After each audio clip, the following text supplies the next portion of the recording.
لیکن میرے عزیزو، قرآن کی آیت بالکل برحق ہے۔ میرا مولا فرماتا ہے وَمَا اللَّهُ بِغَافِلٍ عَمَّا يَعْمَلُ الظَّالِمُونَ، اللہ ظالموں کے کام سے غافل نہیں ہے، بے خبر نہیں ہے۔ ہر ظالم اپنے انجام کو پہنچے گا ضرور۔ حالات کروٹ لیتے ہیں۔ یزید کا دور حکومت ختم ہو گیا، اس کے بعد یزید کا بیٹا معاویہ تخت نشین ہوا۔ 6 مہینے صرف خلافت چلی، اس کے بعد یہ خاندان کی وراثت ہی ختم ہو گئی۔ معاویہ کے بعد، یعنی یزید کا بیٹا جو معاویہ تھا، اس کے بعد پھر اس خاندان میں خلافت ہی ختم ہو گئی۔ مروان کی حکومت چلی، مروان کے بیٹوں کی حکومت چلی۔ لیکن اس اثنا میں ایک شخص مختار ثقفی نام سے کوفہ کی سرزمین سے ابھرتا ہوا ایک نوجوان نکلا۔ وہ اہل بیت کا جانثار تھا، محب تھا، چاہنے والا تھا۔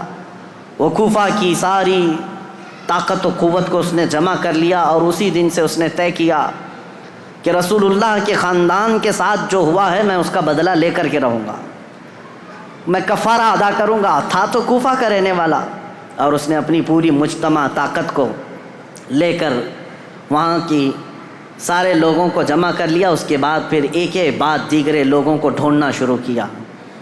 اور جو تاریخ ہے میرے عزیزو، اس نے پیچھا کیا سب سے پہلے اس شمر کا جس نے امام حسین کی گردن الگ کی تھی۔ اور ایک لمبا واقعہ ہے، میں مختصراً یہ بتاتا ہوں۔ وہ شمر چھپتا چھپاتا کوفہ چھوڑ دیا، جا کر کے ایک کھیتی میں رہنے لگا، اور اس کے بعد پھر وہاں سے بھی چھپ کر کے کسی کسان کے ساتھ رہتا تھا۔ لیکن مختار ثقفی نے قسم کھا لی تھی کہ ہر اس شخص کو میں قتل کروں گا جو کوفہ سے نکل کر کربلا کے میدان میں امام حسین کے مقابل میں گیا تھا، اور جتنے گئے ہوئے تھے ان کو چن چن کر کے وہ قتل کرتا گیا، مارتا گیا۔ اور اس کے بعد پھر شمر مل گیا، اس کو اس نے اتنی بری طرح سے قتل کیا کہ اس کے ٹکڑے بکھیر دیے، اور اس کے بعد کتوں کے سامنے اس کے ٹکڑوں کو ڈال دیا جو امام حسین کا قاتل تھا۔